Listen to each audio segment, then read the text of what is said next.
સરદાર વલ્લભભાઈ પટેલની 150મી જન્મ જયંતિ નિમિત્તે દેશભરમાં ઉજવણી થઈ રહી છે, જેના ભાગરૂપે અમદાવાદ જિલ્લાના ધોળકા ખાતે યુનિટ માર્ચનું આયોજન કરવામાં આવ્યું હતું। આ યુનિટ માર્ચ ધોળકાથી રામપુર સુધી યોજાઈ હતી, જે બાદ સભાનું આયોજન પણ કરવામાં આવ્યું હતું। જિલ્લાના ધોળકા વિધાનસભા વિસ્તારમાં સરદાર વલ્લભભાઈ પટેલ સાહેબની 150મી જન્મ જયંતિના અવસરે રાષ્ટ્રીય એકતા, એક ભારત, આત્મનિર્ભર ભારત, ઘર ઘર સ્વદેશી, હર ઘર સ્વદેશી તથા વિકસિત ભારતના સંકલ્પનો સંદેશ જન જન સુધી પહોંચાડવાના ઉદ્દેશ્યથી ગત સાંજે સરદાર યુનિટ માર્ચ એકતા પદયાત્રા નિમિત્તે આયોજન કરાયું હતું, જે બાદ સરદાર પટેલ કોમ્યુનિટી હોલ મીઠીકુઈ ધોળકા ખાતે સભા યોજાઈ હતી।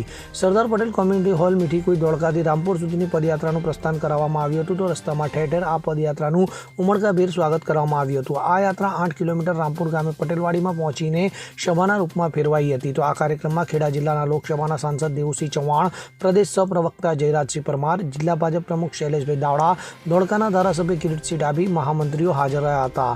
તો રેલીનું માજીદ મિયા મલિક ગ્રુપ તરફથી ફટાકડા ફોડીને આતિશબાજી, ઢોલ તાંસા વગાડી સ્વાગત કરવામાં આવ્યું હતું।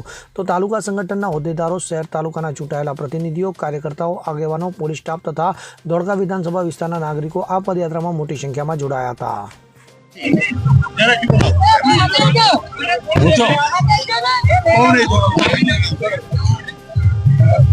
દેશના લોખંડી પુરુષ, દેશના મહાનુભાવ આદરણીય સરદાર સાહેબની આ 150મી જયંતિ નિમિત્તે ગુજરાત સરકાર, ભારતીય જનતા પાર્ટી વતી સમગ્ર ધોળકા ખાતે અહીંયા સાંસદ શ્રી દેવુસિંહજી ચૌહાણ, ધારાસભ્ય શ્રી કિરીટસિંહજી ડાભી, જિલ્લા પ્રમુખ શ્રી શૈલેષભાઈની ઉપસ્થિતિમાં ખૂબ મોટી સંખ્યામાં સરદાર સાહેબની જન્મ જયંતિ નિમિત્તે આ એકતા યાત્રા યોજાઈ છે।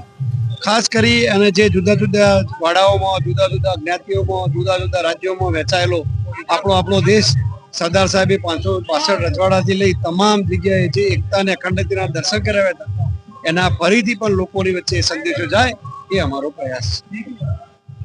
ઓકે, ઇદ્રીસ શેખ સાથે CN24 ન્યૂઝ ધોળકા। હવે જુઓ દેશ દુનિયાની તમામ ખબરો તમારી આંગળીના ટેરવે।